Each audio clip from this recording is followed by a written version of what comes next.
Good evening to all of you and welcome back in this lecture. Last class में हम लोगों ने question solve किए थे। उतने क्वेश्चंस आपको समझ में आ भी गए होंगे। मुझे नहीं लगता किसी को उन क्वेश्चंस में प्रॉब्लम हुई होगी। आगे के जो क्वेश्चन हैं हमने 20 तक कर लिया था। फ्रॉम 21 इस चैप्टर में जितने क्वेश्चन हैं उनको देखेंगे, फिर इसके आगे वाले पार्ट को भी देख लेंगे। अगर टाइम मिलता है आज जितने हो पाते हैं करेंगे, नहीं तो फिर नेक्स्ट क्लास में देखेंगे। हमने पिछले क्वेश्चन में 20 तक किया था। आज क्वेश्चन नंबर 21 की बात करेंगे, लेकिन उससे पहले वो सारी बेसिक चीजें जो मैंने आपको बताया था, प्रॉपर्टीज क्या होती हैं, एक्सटेंसिव इंटेंसिव क्या होता है, सिस्टम क्या होता है, ये सारी चीजों के थ्रू, क्वेश्चन के थ्रू फिर से एक बार हमने अपने दिमाग में चीजों को बिठा लिया। अगर वो चीजें आपके दिमाग में है तो क्वेश्चन बहुत आसानी से लगेंगे, कोई प्रॉब्लम नहीं होने वाली। ठीक है, चलिए देखिए question number next, question number 21। मैंने एग्जांपल आपको बताया था। अगर आप एग्जांपल्स की बात करते हैं, यस, अब जैसे ये है एक ओपन सिस्टम, जब पढ़ेंगे तो हम वहां पे देखेंगे कि एक इक्वेशन आएगा जिसे स्टडी फ्लो एनर्जी इक्वेशन कहते हैं। अब फ्लो आ गया मतलब मास का ट्रांसफर होगा, तो इसलिए study flow energy equation generally open system की बात करेगा। स्टडी फ्लो एनर्जी इक्वेशन किसके लिए एप्लीकेबल होंगे? ओपन सिस्टम के लिए एप्लीकेबल होंगे। तो अगर कहीं ऑप्शन में ओपन सिस्टम ना हो, उसकी जगह में स्टडी फ्लो सिस्टम हो, तो समझ लीजिए वो ओपन सिस्टम की बात करने वाला है। जैसे centrifugal pump, centrifugal pump is an example of, centrifugal pump is an example of, सबको पता है वो सेंट्रीफ्यूगल पंप का मतलब हुआ एक तरफ से फ्लूइड इंटर करेगा, दूसरी तरफ से फ्लूइड बाहर निकलेगा, इसका मतलब ओपन सिस्टम होगा वो। अब सेंट्रीफ्यूगल पंप से मास का ट्रांसफर होगा तो ओपन सिस्टम होगा। आइसोलेटेड तो हो नहीं सकता, मास का ट्रांसफर हो रहा, क्लोज हो नहीं सकता। स्टडी फ्लो सिस्टम, मैंने अभी बताया स्टडी फ्लो एनर्जी इक्वेशन हमेशा ओपन सिस्टम की बात करेगा। इसका मतलब हुआ कि जब भी हम स्टडी, अभी आगे देखेंगे स्टडी फ्लो एनर्जी इक्वेशन क्या होता है, first law for close system पढ़ने के बाद ओपन सिस्टम आएगा तो वहां पे देखेंगे। अब steady flow energy equation generally first law of thermodynamics for open system के लिए बात करता है। तो स्टडी फ्लो सिस्टम जो है वो सेंट्रीफ्यूगल पंप, यानी सेंट्रीफ्यूगल पंप जो है वो स्टडी फ्लो सिस्टम का एग्जांपल है और ओपन सिस्टम का एग्जांपल है। स्टडी फ्लो सिस्टम ही ओपन सिस्टम कहलाता है, ये आप बोल सकते हैं। यानी मास का ट्रांसफर तो होगा, मास का ट्रांसफर होगा तो ओपन सिस्टम है, यानी स्टडी फ्लो सिस्टम है। मींस अगर आप 21 की बात करते हैं तो steady flow system is the correct answer, यानी option C is the correct answer.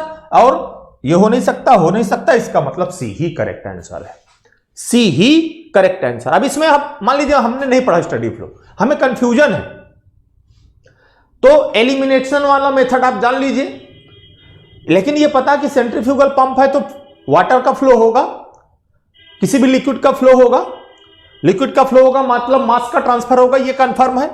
मास का ट्रांसफर क्लोज सिस्टम में हो नहीं सकता, मतलब हम इसको सीधे हटा देंगे। मास का ट्रांसफर ओपन सिस्टम में, आइसोलेटेड सिस्टम में हो नहीं सकता, इसलिए इसको भी सीधे हटा देंगे। बचे ये दोनों, none of this and steady flow.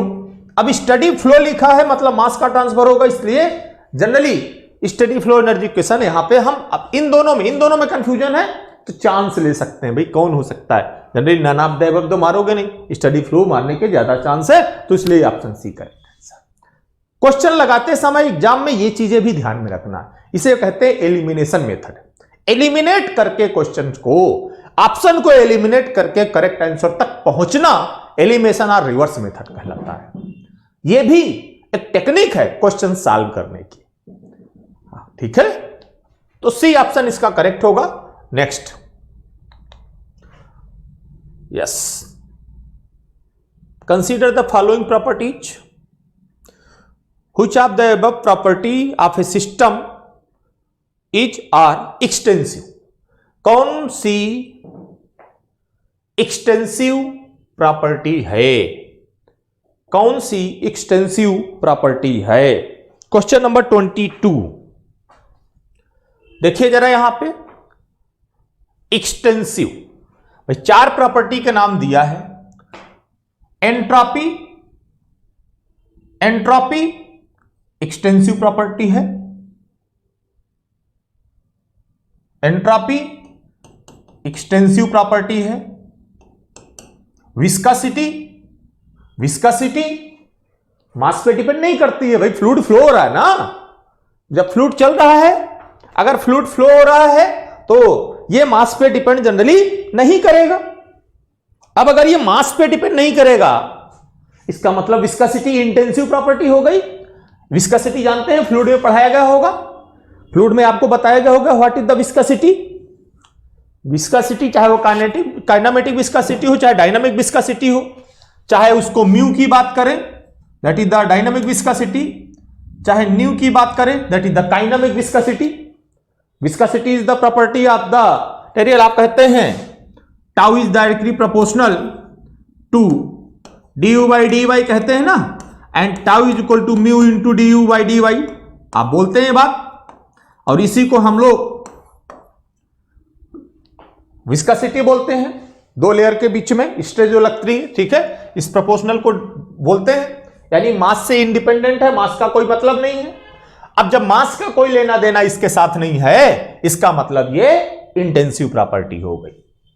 Temperature intensive property है, आप सबको पता है, यानी ये इंटेंसिव है,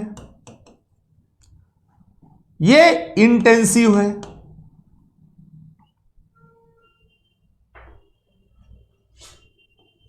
ये इंटेंसिव है। स्पेसिफिक लग गया, स्पेसिफिक लग गया मतलब वो इंटेंसिव की बात करेगा, एक्सटेंसिव की बात नहीं करेगा। इसका मतलब हुआ इन 4 में से अगर हम देखें तो जो पहली वाली एंट्रोपी है यही एक्सटेंसिव प्रॉपर्टी। अब ऑप्शन मैच करा लीजिए, ऑप्शन मैच करा लीजिए।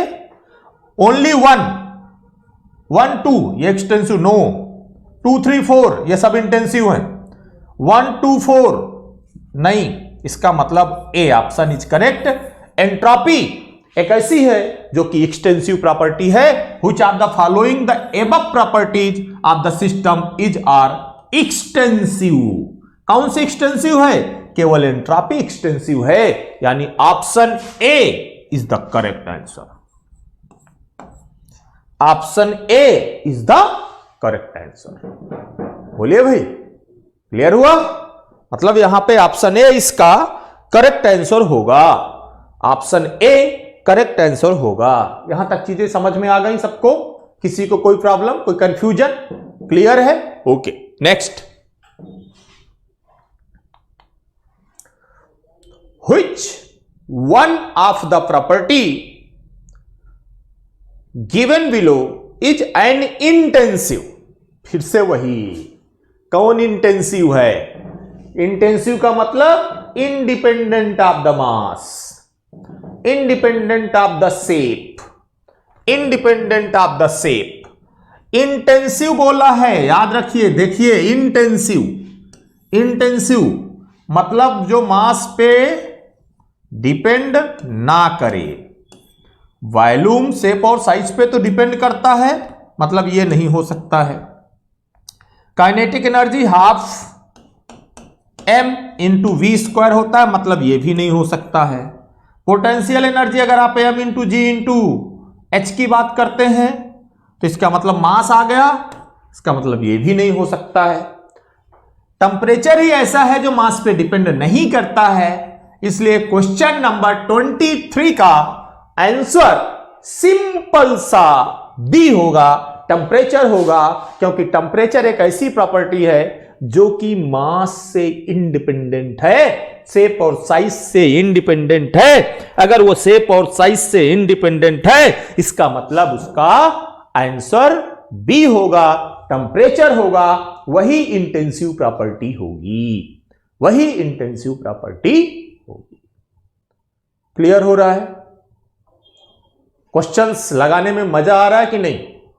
क्वेश्चन सब्जेक्ट पढ़िएगा, चैप्टर 1 क्वेश्चन लगाइएगा, आपको खुद से बहुत मजा आएगा, लगेगा कि यस हमसे सॉल्व हो रहे हैं क्वेश्चन। जब क्वेश्चन सॉल्व होते हैं तो अंदर से कॉन्फिडेंस डेवलप होता है, अंदर से एक कॉन्फिडेंस डेवलप होता है और आप उसको आसानी से सॉल्व कर सकते हैं, आसानी से सॉल्व कर सकते हैं। बात समझ में आ रही है? याद रखिएगा इस चीज को, ठीक है।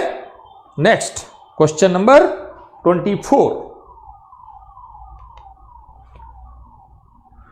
अभी बताया हूं इसको मैं, ये क्वेश्चन आ चुका है, ऑप्शन थोड़ा सा अलग हो सकते हैं, ठीक है, बट कंट्रोल वॉल्यूम मैंने आपको बता दिया है। ओपन सिस्टम की बात करेगा, फिक्स रीजन की बात करेगा, फिक्स रीजन की बात करेगा, ठीक है।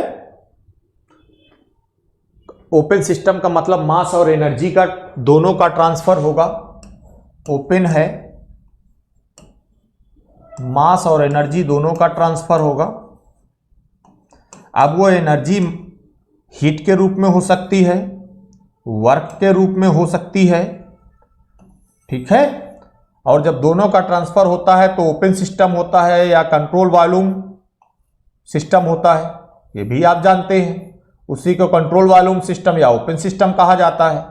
तो कंट्रोल वॉल्यूम का मतलब ओपन सिस्टम है जिसमें एनर्जी का ट्रांसफर हो, यानी मास, हीट और वर्क इन सब का बाउंड्री के साथ इंटरेक्शन होगा, उसी को कंट्रोल वॉल्यूम कहा जाता है।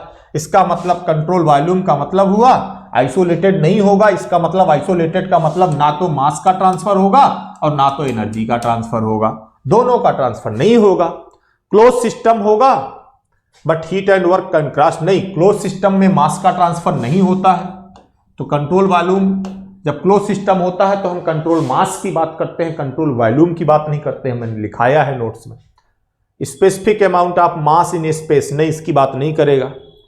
देखिए जरा, a fixed region in a space where mass, heat, work can cross the boundary of that region, यानी डी ऑप्शन, यानी D option is the correct answer.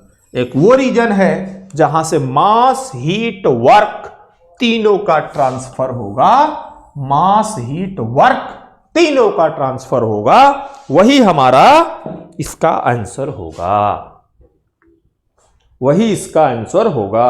याद रखिएगा इसको, ठीक है, याद रखिएगा, कोई कंफ्यूजन नहीं होना चाहिए, ठीक है। तो D is the correct answer, D is the correct answer, ठीक है।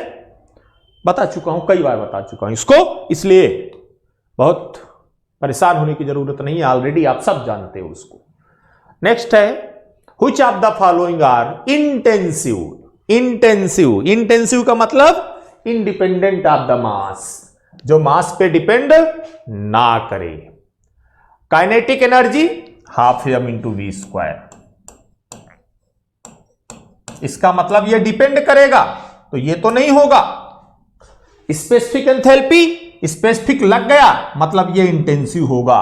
प्रेशर मास पे डिपेंड नहीं करेगा, इसलिए ये तो होगा। एंट्रोपी मास पे डिपेंड करेगा, स्पेसिफिक एंट्रोपी लिखा होता तो बात अलग है, अगर उसने एंट्रोपी लिखा हुआ है इसका मतलब वो तो होगा क्या, एक्सटेंसिव, ये एक्सटेंसिव होगा, तो ये भी नहीं हो सकता है। मतलब ये 2 और 3 जिस ऑप्शन में दिखेंगे वही आपका करेक्ट आंसर होगा। 2 और 3 जिस ऑप्शन में दिखेंगे वही आपका करेक्ट आंसर होगा। अब आप देख लो कि आपके किस ऑप्शन में ये दोनों है, 2 और 3।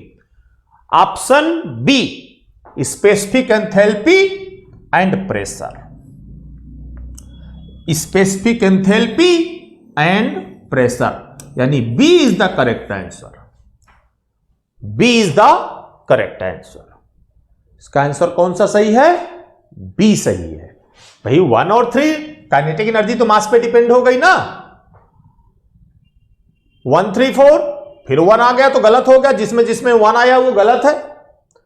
2 4 नहीं, एंट्रोपी भी मास पे डिपेंड है, स्पेसिफिक तो लिखा नहीं है।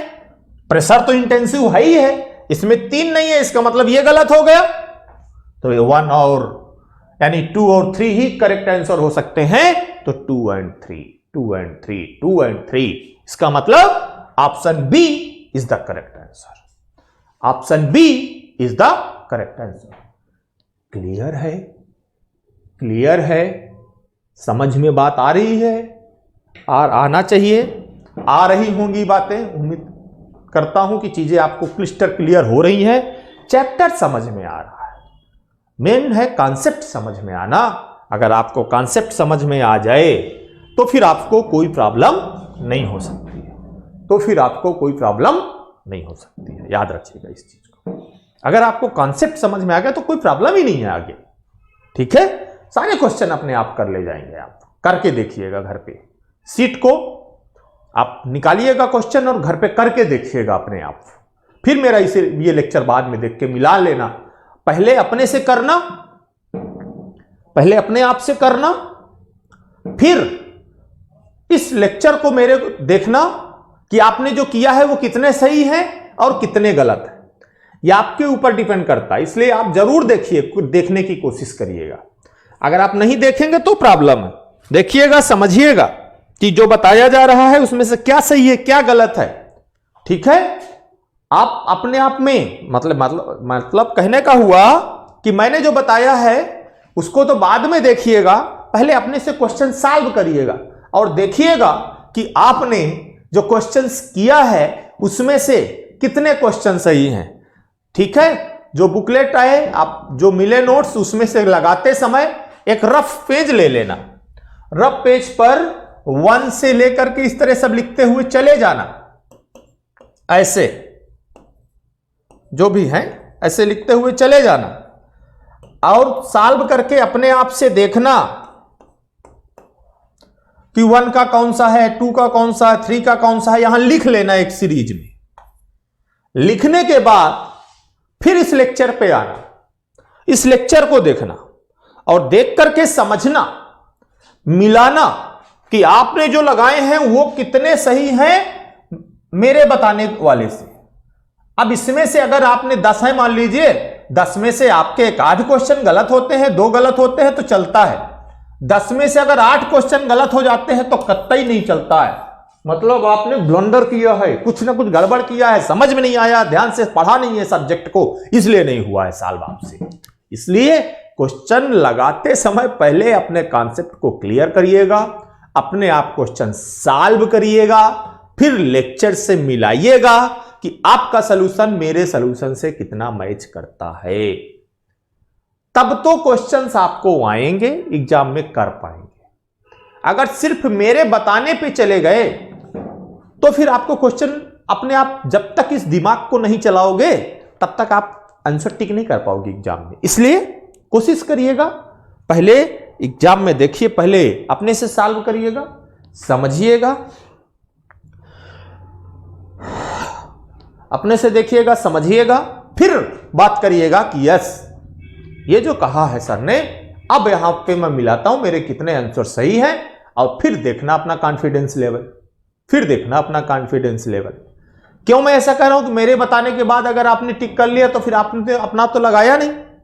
जैसे पढ़ने के तरीके होते हैं ना, अगर आपको कहा जाए, अगर आपसे ये बोला जाए कि इसको तैयार कर लीजिएगा, प्रिपेयर कर लीजिएगा, याद कर लीजिएगा, तो आप क्या करते हो? घर पे जाते हो, एक कॉपी उठाते हो और कॉपी को खोल करके ऐसे पढ़ते हुए चले जाते हो, ऐसे पढ़ते हो, है ना?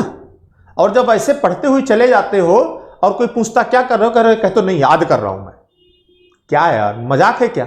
इसे मजाक करना कहते हैं भाई साहब। अगर इसे याद करना नहीं कहते भाई, आपने कॉपी खोला हुआ है, कॉपी खोल के पढ़ रहे हो और सामने वाले से कहते हो कि मैं याद कर रहा हूं। नहीं, अपने घर पे हो, अपने किसी दोस्त के पास गए, दोस्त से मिलने, घर से दोस्त के पास गए, बैठे हो और मान लो दोस्त ही तो आपके पास चला आया, रुके हो साथ में, और शाम को खाना वाना खा करके 11-12 बजे सोचे चलो सोते हैं, और सोते लेटे हो, अपने दोस्त से कह रहे हो यार, आप बगल ले हो और दोस्त से कहते हो यार बड़ी याद आ रही है तुम्हारी, तो खींच के चांटा मारेगा वो आपको, कहेगा हद हो गई, बगल में हूं फिर भी फालतू बातें कर रहा हो, याद आ रही। तो याद तो उसकी आती है जो सामने नहीं होता है। मतलब अगर आपको चीजों को याद करना है तो कॉपी खोल के याद करना नहीं है, उसे पढ़ना कहते हैं। याद करने का मतलब है आपने 2 घंटे अगर पढ़ाई किया, कॉपी को बंद करो, फिर एक तरफ से सोचो कि आपने क्या क्या पढ़ा है। जो पढ़ा है उसमें से सोचो क्या क्या दिमाग में आ रहा है आपको। फिर एक दिन बाद फिर से सोचो कि आपने क्या पढ़ा। मान लो उसी दिन आप 2 घंटे, मान लो आप 2 घंटे दिन में पढ़ाई करते हो, तो 2 घंटे मत करो, आप 1.5 घंटे पढ़ो। 1.5 घंटे पढ़ने के बाद कॉपी को बंद करो। रात को सोते हो 12 बजे, 12 बजे कहते हो कि मैं बंद करके सोऊंगा, तो आप 11:30 बजे बंद कर दो, लेट जाओ और फिर देखो कि आपने 11:30 तक क्या पढ़ा था। बंद कर दो कॉपी वॉपी, लेट जाओ और लेटे लेटे सोचो कि आपने क्या पढ़ा है, उसको याद करो। जब कॉपी बंद होती है, पढ़ते हो, तो उसको याद करना कहते हैं। और अगर उसको याद करना कहते हैं तो इसका मतलब आप उसको याद कर रहे हो। उस समय आप कहीं भूल गए, फिर से उठो, लाइट ऑन करो और कॉपी को पलट के देख लो।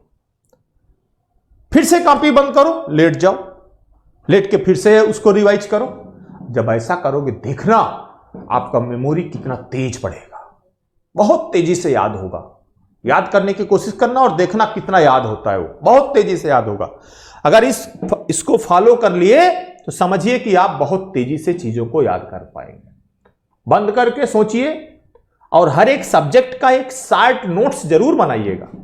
अगर आप नहीं बनाएंगे शॉर्ट नोट्स तो आपको प्रॉब्लम होगी, क्योंकि होता क्या है, हम पढ़ते हैं और पढ़ते समय ये देखते हैं कि एक सब्जेक्ट पढ़े, बंद कर दिया, दूसरा सब्जेक्ट स्टार्ट हो गया, उसको पढ़ना शुरू किया। दूसरा सब्जेक्ट पढ़ते पढ़ते 15 दिन बीता, तब तक पता लगा जो हमने पहला सब्जेक्ट पढ़ा था वो दिमाग से सब भूल गए, उतर गया दिमाग से। दूसरा सब्जेक्ट खत्म हुआ, तीसरा स्टार्ट किया तो दूसरा भूल गया। अब ये प्रॉब्लम है। मतलब जब एग्जाम आया, एग्जाम आते आते हमें वो सब्जेक्ट याद है जो लास्ट में पढ़े थे, बाकी सब भूल गए। अब क्या किया जाए?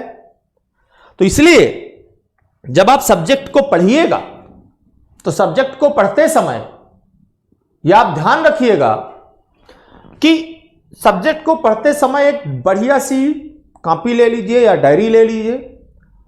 एक सब्जेक्ट को पढ़ते समय उसके जो इंपॉर्टेंट फार्मूले हैं, शॉर्ट नोट्स हैं, इंपॉर्टेंट नोट है, उनको लिखते जाइएगा।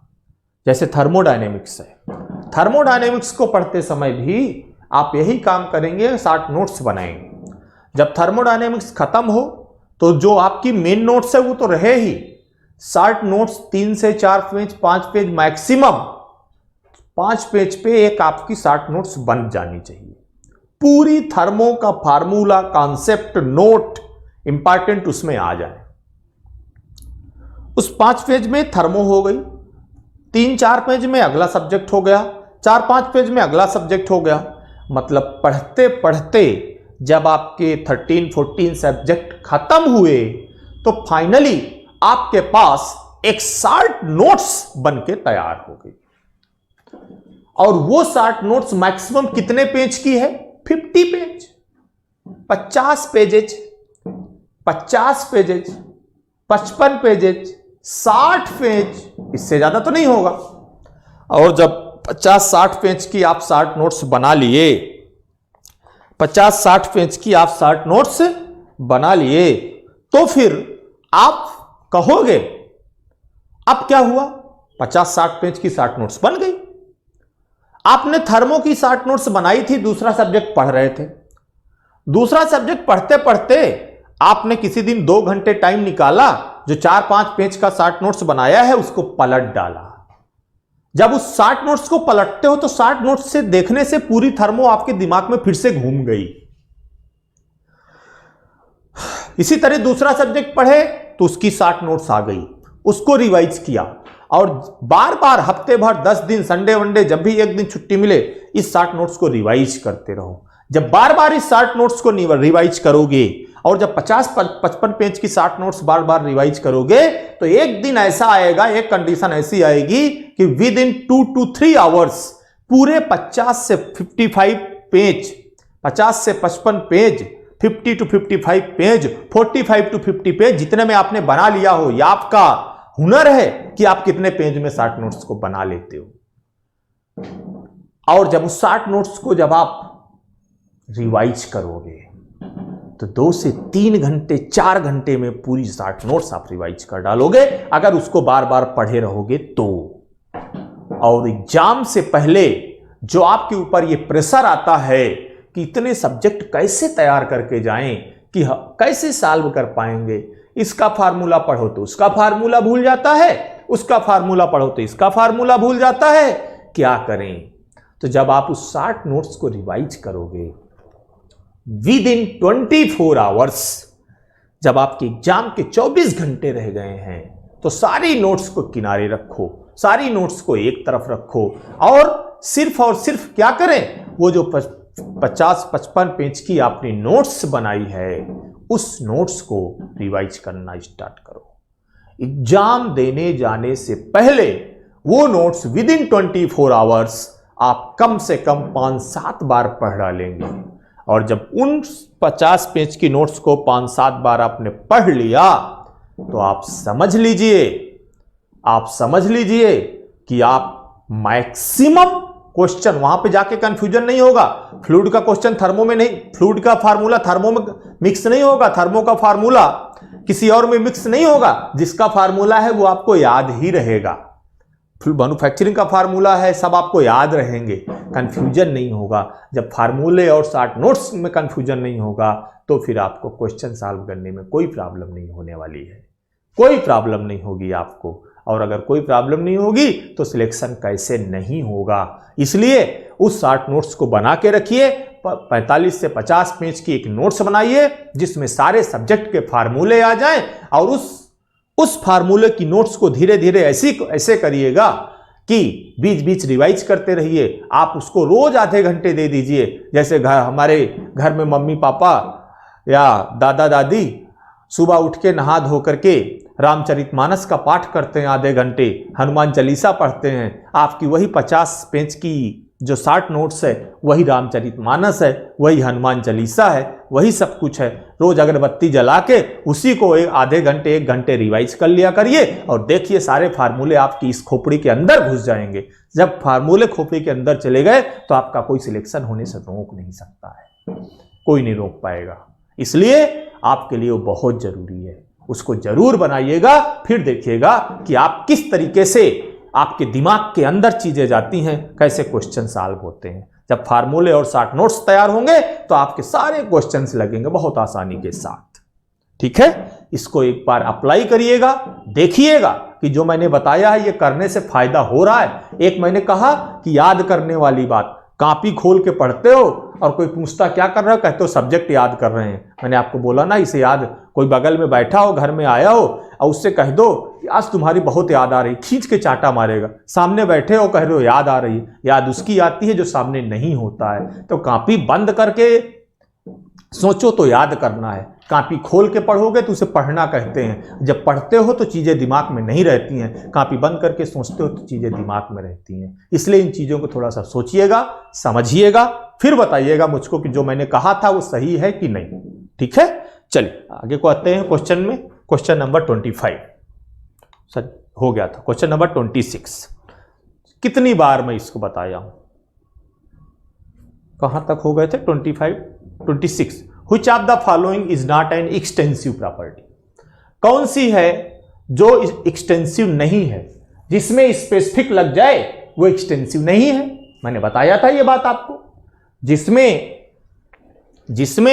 स्पेसिफिक लग जाए वो इंटेंसिव प्रॉपर्टी है। कितनी बार बताया? तो एंथैल्पी तो एक्सटेंसिव है, एंट्रोपी एक्सटेंसिव है, स्पेसिफिक एंथैल्पी इंटेंसिव, यानी सी ऑप्शन इज करेक्ट। 26 का सी ऑप्शन इज करेक्ट, क्योंकि स्पेसिफिक लग गया और जिसमें स्पेसिफिक लग गया उसका सी ऑप्शन होगा, उसका सी ऑप्शन होगा। इस चीज को आपको याद रखना है। 6 का स्पेसिफिक लगा, मतलब C option. 27, in a closed system, कितनी बार बताया, क्लोज सिस्टम है तो मास का ट्रांसफर नहीं होगा, एनर्जी का ट्रांसफर होगा। जिस ऑप्शन में यह दिख जाए वही करेक्ट ऑप्शन होगा। पहले में है energy transfer from surrounding to system, energy transfer from system to surrounding, energy transfer from system to surrounding and vice versa, energy as well as. भाई एनर्जी ट्रांसफर की बात हमने किया है, मैंने आपको बताया था कि एक तरफ है सिस्टम, एक तरफ है सराउंडिंग,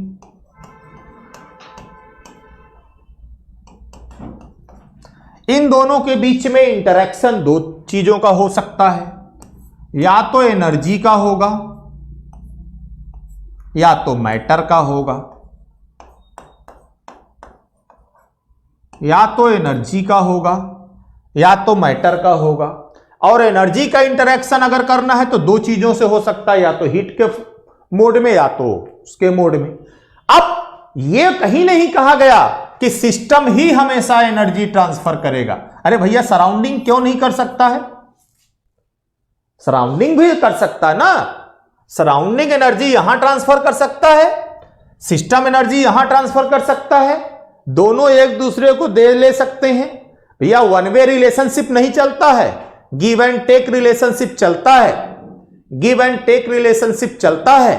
भाई आप यहां पैसा तभी देंगे जब आपको पढ़ाया जाएगा, फ्री का पैसा आके देके जाओगे क्या, नहीं जाओगे। मतलब हम आपको कुछ देंगे तभी आप हमें कुछ देंगे, नहीं तो हमें कुछ नहीं देने वाले हैं। और फिर आज की दुनिया तो बड़ी स्वार्थी हो गई है, आज की दुनिया तो अपने घर वालों को, अपने माँ बाप को देखते हैं कि उनके पास बुढ़ापे में कुछ है, बुढ़ापे में बचा हुआ है पैसा, तब तो आप उनकी इज्जत करते हो, तब आप उनका अभी लगेगा कि नहीं सर ऐसा नहीं है।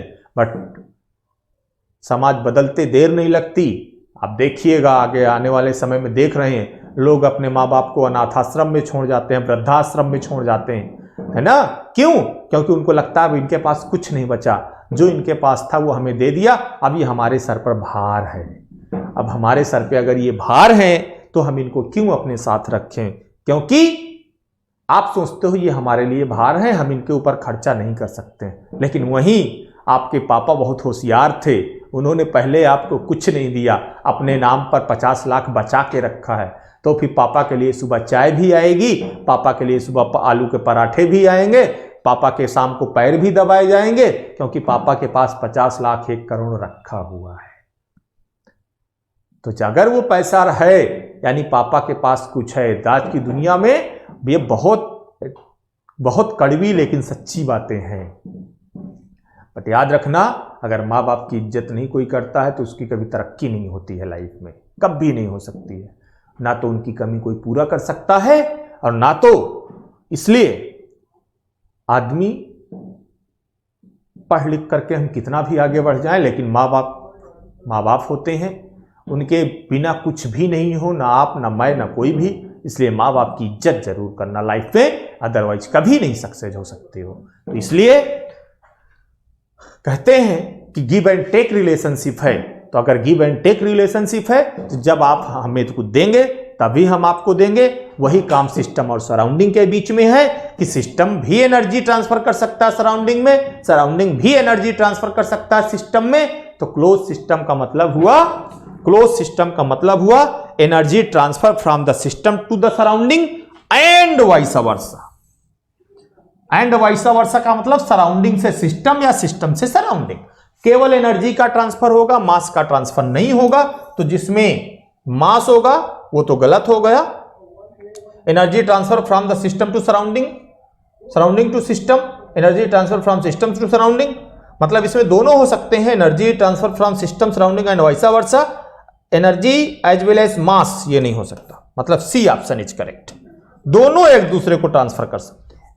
C option is correct, sorry A लिख गया है, C option is correct, A नहीं हो, सी ऑप्शन इज करेक्ट। दोनों एक दूसरे से इंटरैक्ट हो सकते हैं, ट्रांसफर कर सकते हैं, इसलिए ऑप्शन सी इज करेक्ट। इसलिए option C is correct answer.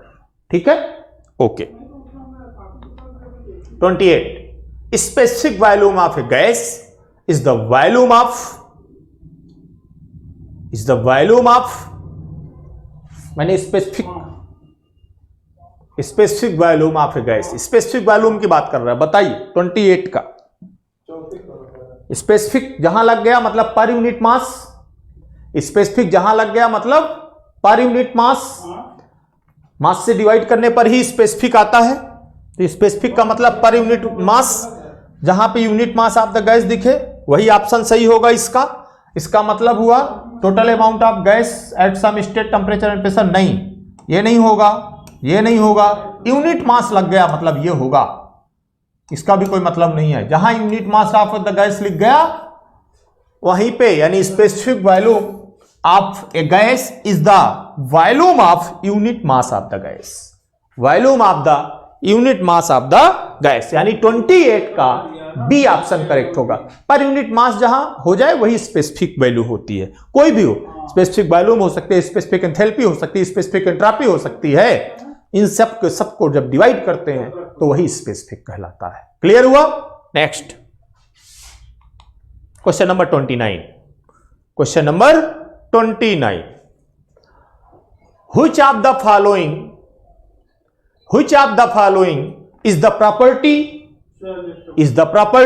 of a system? Which of the following is the property of a system? इनमें से कौन सिस्टम की प्रॉपर्टी है? भाई प्रेशर प्रॉपर्टी है, टेम्परेचर प्रॉपर्टी है, जो आइडेंटिफाई हो पॉइंट वाइज वही तो प्रॉपर्टी है। जरा देखिए क्वेश्चन नंबर 29 और समझिए क्या कहता है। प्रेशर और टेम्परेचर ये दोनों प्रॉपर्टी है, नो डाउट। इंटरनल एनर्जी का फॉर्म है, इंटरनल एनर्जी मतलब एनर्जी का फॉर्म है, तो एनर्जी प्रॉपर्टी है, मैं प्रूफ करूंगा। नेक्स्ट जब हम फर्स्ट लॉ में आएंगे तो कॉन्सिक्वेंस है फर्स्ट लॉ का, तो वहां पे आएंगे वो प्रूफ करेंगे। एनर्जी प्रॉपर्टी है तो एनर्जी भी प्रॉपर्टी हो गई। वॉल्यूम और डेंसिटी हम बार बार बोलते चले आ रहे हैं, मतलब ये भी प्रॉपर्टी हो गई, ये भी प्रॉपर्टी हो गई, ये भी प्रॉपर्टी हो गई। इसका मतलब ऑल ऑफ द एबव, यही ऑप्शन होगा, यानी D is the correct answer. D is the correct answer, D is the correct answer. ठीक है, इसका मतलब 29 का डी होगा। ये सब के सब प्रॉपर्टी, उसने एक्सटेंसिव इंटेंसिव कुछ नहीं लिखा, सिर्फ प्रॉपर्टी लिखा, मतलब ये प्रॉपर्टी सब है। क्लियर हो रहा है? क्लियर है? ओके, नेक्स्ट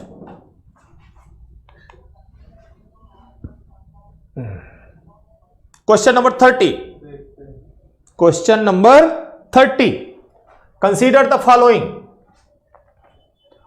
टेम्परेचर है, एंथैल्पी है, दूसरा क्या इंटरनल एनर्जी है, स्पेसिफिक एंट्रोपी है।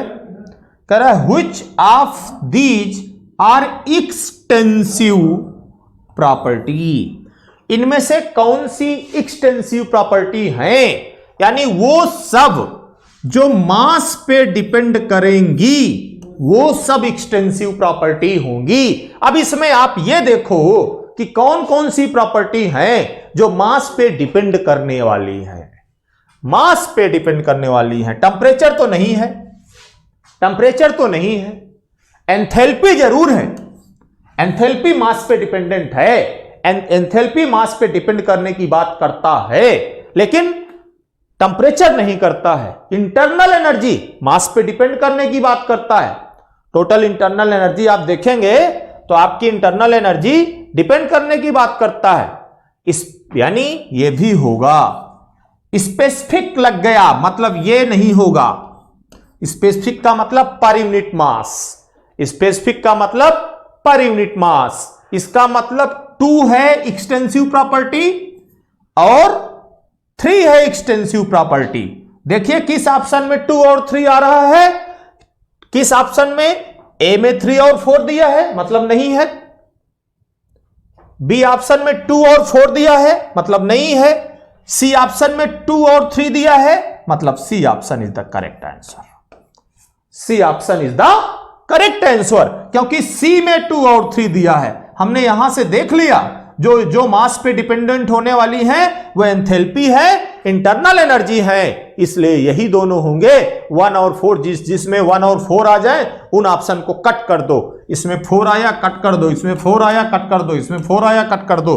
केवल सी ऑप्शन ऐसा है जिसमें 1 और 4 नहीं है, तो C option is the correct answer. C option is the correct answer. ठीक है, तो 30 का C. Next 31, which of the following is not a point function। देखिए फिर यहां ब्लंडर मिस्टेक होती है, हम लोग नॉट नहीं पढ़ते हैं, कई बार हमारे दिमाग से निकल जाता है, और जब इसको नहीं पढ़ोगे तो फिर क्वेश्चन का आंसर गलत हो जाएगा, क्वेश्चन का आंसर गलत हो जाएगा। इसलिए इनमें से कौन सा पॉइंट फंक्शन नहीं है, नॉट ए पॉइंट फंक्शन लिखा है, जरा देख लीजिए। जो प्रॉपर्टी नहीं होगा वो पॉइंट फंक्शन नहीं होगा। अब आपको पता है वॉल्यूम तो प्रॉपर्टी है, इंटरनल एनर्जी प्रॉपर्टी है, प्रेशर प्रॉपर्टी है, बचा एक हीट ट्रांसफर, यानी D is the correct answer. और यही पाथ फंक्शन है, heat transfer is a path function, इसका मतलब it is not a property of the system, it is a not a property of the system. यह system की property नहीं हो सकता है, क्योंकि ये पाथ फंक्शन है, ये पॉइंट फंक्शन नहीं है। अगर ये पॉइंट फंक्शन नहीं है तो ये प्रॉपर्टी नहीं है, ये पॉइंट फंक्शन नहीं है तो ये प्रॉपर्टी नहीं हो सकता है। क्लियर हुआ?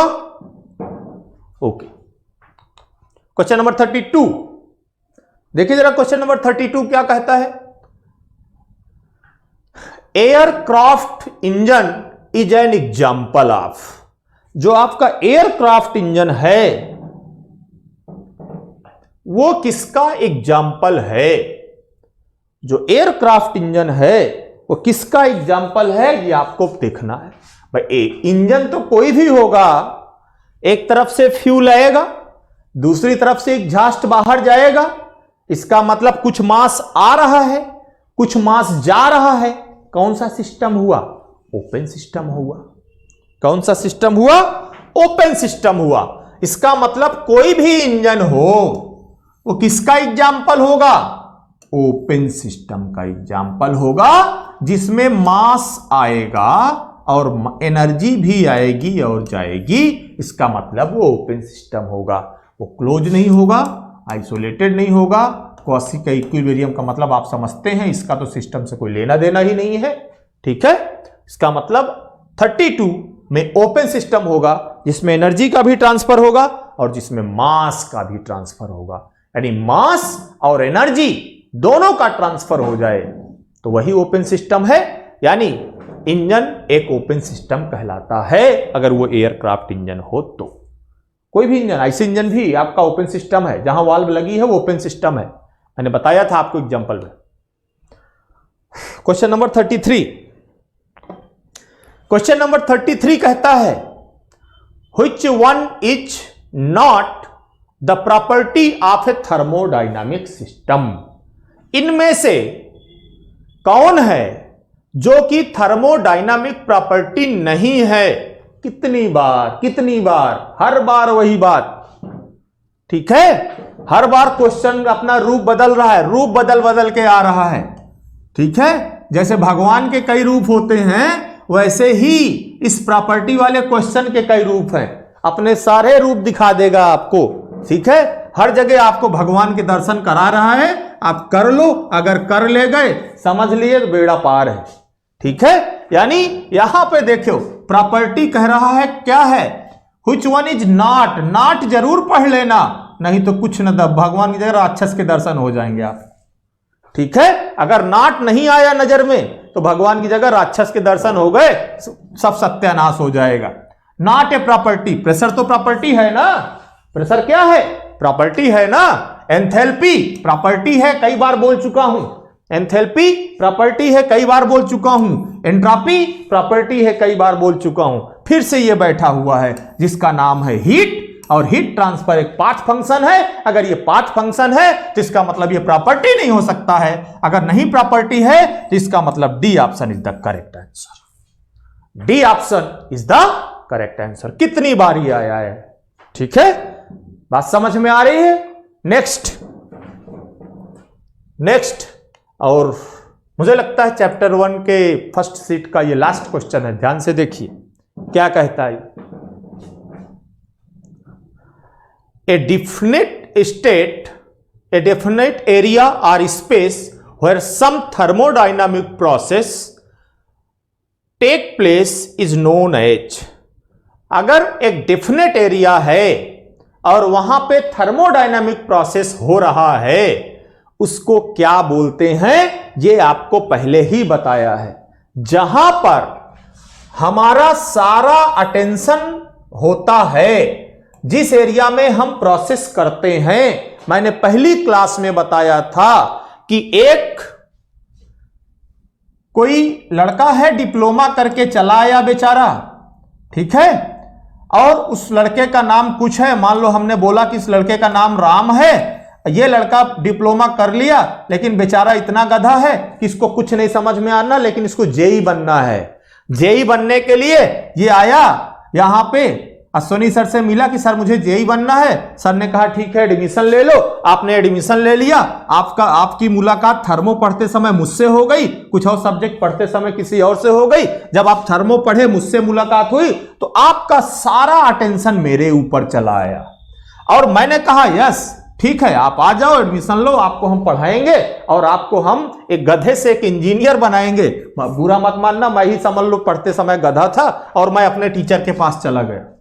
जब ये मेरे पास आए तो इनका सारा अटेंशन मेरे ऊपर हो गया। इन्हीं की तरह कोई और एक दूसरा चला आया, एक तीसरा स्टूडेंट भी आए, एक चौथे स्टूडेंट भी आए, एक पांचवें स्टूडेंट भी आए, एक छठे स्टूडेंट भी आए, यानी धीरे धीरे करके सारे स्टूडेंट्स आ गए और क्लास में सबका अटेंशन मेरे ऊपर हो गया। सब मेरे ऊपर एकदम एक टकटकी लगाए बैठे हैं कि सर कुछ बोलने वाले हैं, सर कुछ बोलने वाले हैं, पढ़ाने वाले हैं, जिससे हमारे क्वेश्चन सॉल्व होंगे।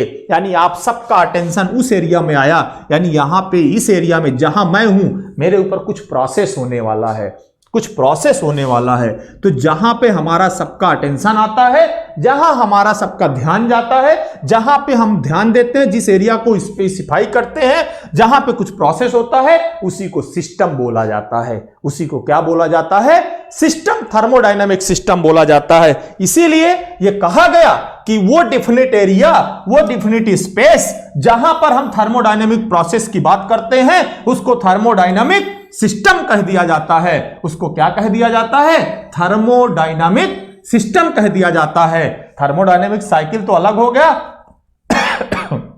स्पेस कहा है, प्रोसेस अलग हो गया, थर्मोडायनेमिक लॉ तो अलग हो गए। इसका मतलब वो एरिया थर्मोडायनेमिक सिस्टम कहलाता है, यानी इसका ए ऑप्शन करेक्ट होगा। क्या होगा? वो एरिया, वो स्पेस थर्मोडायनेमिक सिस्टम कहलाएगा, इसलिए इसका थर्मोडायनेमिक सिस्टम जहां लिखा होगा वही ऑप्शन करेक्ट होगा, इसलिए इसका क्या होगा? ए ऑप्शन करेक्ट होगा। कौन सा सही होगा? ए ऑप्शन इसका करेक्ट आंसर होगा। ठीक है, अब यहां से इसके क्वेश्चंस खत्म हो जाते हैं। मैंने पहली सीट के आपको इतने क्वेश्चंस करा दिए, यानी सारे क्वेश्चन कराए। फिर से मैं आपको एक सजेशन देता हूं, इस लेक्चर को आप कब देखेंगे? पहले जो मैंने लेक्चर पढ़ाए हैं उनको देखिएगा, फिर अपनी नोट्स यानी क्वेश्चन बुकलेट उठाइएगा। क्वेश्चन बुकलेट उठा करके एक रफ पेज लीजिएगा, सारे क्वेश्चन सॉल्व करिएगा, 1 2 3 लिख करके उनके ऑप्शन ABCD पहले अपने से सारे क्वेश्चन सॉल्व करना है आपको।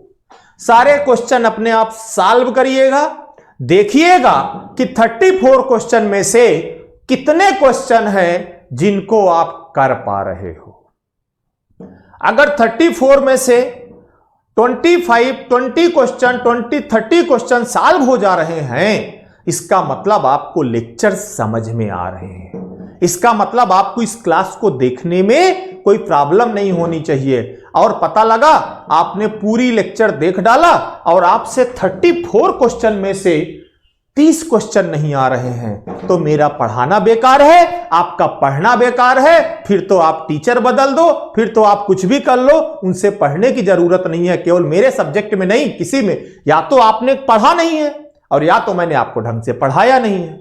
अपनी गलती कोई मानता नहीं है, आप ये मानोगे नहीं कि आप अच्छे से पढ़े नहीं हो, तो गलती मेरी ही निकल के आएगी। इसका मतलब मैं आपको समझा नहीं पाया। अगर आप 80% क्वेश्चन अपने आप सॉल्व कर ले गए, 34 में से 25-20 क्वेश्चन सॉल्व हो रहे हैं, इसका मतलब मेरा पढ़ाना भी सार्थक है, आपका पढ़ना भी सार्थक है। तो पहले सबके ऑप्शन लिखिएगा, ऑप्शन लिखने के बाद इस लेक्चर को देखिएगा और मिलाइएगा कि आपके 34 में से कितने आंसर सही है। जो आंसर सही हो गए उनका एक्सप्लेनेशन देखने की जरूरत नहीं है, टाइम वेस्ट करने का कोई मतलब नहीं है। जिनके आंसर आपके गलत हो गए उनका एक्सप्लेनेशन जरूर देख लेना कि यस ये क्वेश्चन हमसे गलत हुआ है, इस क्वेश्चन का हम एक्सप्लेनेशन दिखेंगे। और उस क्वेश्चन में ऐसे मैंने जो बताया कि गोला खींच लेना कि ये क्वेश्चन हमसे गलत हो गया है। कुछ दिन बाद फिर से जब सीट लगाना तो दोबारा सीट लगाते समय उस क्वेश्चन को देखना जिसमें गोला लगा हुआ है। अब आ गया कि नहीं आ गया, अगर दोबारा वाले में आ गया तो ठीक है, दोबारा फिर नहीं आया वो क्वेश्चन तो उस गोले के ऊपर डबल गोला कर देना। मतलब ये आपके लिए बहुत खतरनाक क्वेश्चन होता जा रहा है, आपसे 2 बार में सॉल्व नहीं हुआ। अगर 2 बार में सॉल्व नहीं हुआ, तीसरी बार देखे सॉल्व हो गया तो अच्छी बात है, लेकिन 34 में से 1-2 क्वेश्चन ऐसे होंगे जो तीसरी बार भी नहीं सॉल्व हो सकते हैं, आपसे हो सकता है ऐसा हो, तो तीसरा गोला लगा देना। जब ये 3 गोले लग गए, इसका मतलब इस क्वेश्चन में अब हमें प्रॉब्लम है। जब हम एग्जाम देने जाएंगे तो उस समय इस क्वेश्चन को हम पलट के आंसर देख के चले जाएंगे। एग्जाम में अगर डिक्टो आ गया तो लगा देंगे, नहीं आएगा तो नहीं लगाएंगे। बुक्स की बात करेंगे, अगर आप थर्मोडायनेमिक्स की बुक की बात करते हैं तो एक पीके नाग की बुक है, बहुत अच्छी बुक है, बट कोई जरूरत नहीं है। आप बुक कहां पढ़ी जाती है? बुक वहां पढ़ी जाती है जब कोई टॉपिक समझ में ना आए। पूरी बुक पढ़ोगे कभी सिलेक्शन नहीं होगा, फालतू परेशान रहोगे हमेशा। इसलिए पूरी बुक पढ़ने की आपको कोई जरूरत नहीं है। कोई चैप्टर ऐसा है जो मेरे समझाने से, किसी भी सब्जेक्ट में समझाने से समझ में नहीं आया, उस चैप्टर को बुक से पढ़ने की जरूरत होती है। अदरवाइज बुक खोलने से टाइम वेस्ट नहीं करने की जरूरत है। अगर क्वेश्चन सॉल्व हो रहे हैं तो बुक गई किनारे, हम क्वेश्चन करेंगे। जितना बुक में टाइम वेस्ट करोगे उससे ज्यादा क्वेश्चन सॉल्व करने में टाइम वेस्ट करो। जितना क्वेश्चन सॉल्व करोगे उतना प्रैक्टिस होगी, जितना प्रैक्टिस होगी उतना एग्जाम में आपसे क्वेश्चन गलत कम होंगे, और जितना क्वेश्चन गलत कम होंगे उतना आपके लिए फायदा होगा। क्वेश्चन जितना प्रैक्टिस करोगे, दुनिया कहती है प्रैक्टिस मेक माइंड परफेक्ट, तभी आप परफेक्ट बनोगे, तभी आपसे ब्लंडर मिस्टेक्स नहीं होंगी और तभी क्वेश्चन सॉल्व होंगे। ठीक है, तो ये चैप्टर के क्वेश्चंस यहीं पे खत्म हो गए। दूसरा, हम 2 काम कर सकते हैं, या तो हम दूसरे चैप्टर के क्वेश्चन खोल के सॉल्व करें और या तो नेक्स्ट क्लास में करें। ठीक है, अब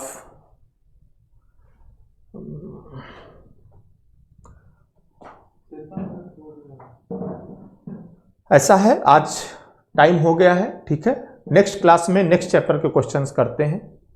ठीक है, आज की क्लास को 50-55 मिनट की जो भी होगी इतनी ही रखते हैं। नेक्स्ट क्लास में क्वेश्चंस करेंगे, क्योंकि फिर स्लाइड खोलेंगे, फिर क्वेश्चंस निकालेंगे। स्लाइड खोलते और निकालने में 10 मिनट चले जाएंगे, कोई मतलब नहीं है उसका। तो इसलिए नेक्स्ट क्लास में इसके क्वेश्चंस करेंगे। ठीक है, नेक्स्ट जो चैप्टर है उसके फिर हम बात करेंगे हीट और वर्क की। ठीक है, तो ओके, थैंक यू आज की क्लास के लिए। ठीक है, जो मैंने कहा है क्वेश्चंस में वही करिएगा, उसके अलावा कुछ मत करिएगा। पहले क्वेश्चन अपने आप सॉल्व करिएगा, कोई भी सीधे वीडियो नहीं देखेगा। पहले क्वेश्चन सॉल्व होंगे अपने आप, देखिएगा कितने सही है गलत है, तभी क्वेश्चन सॉल्व करिएगा। ठीक है, ओके, थैंक यू।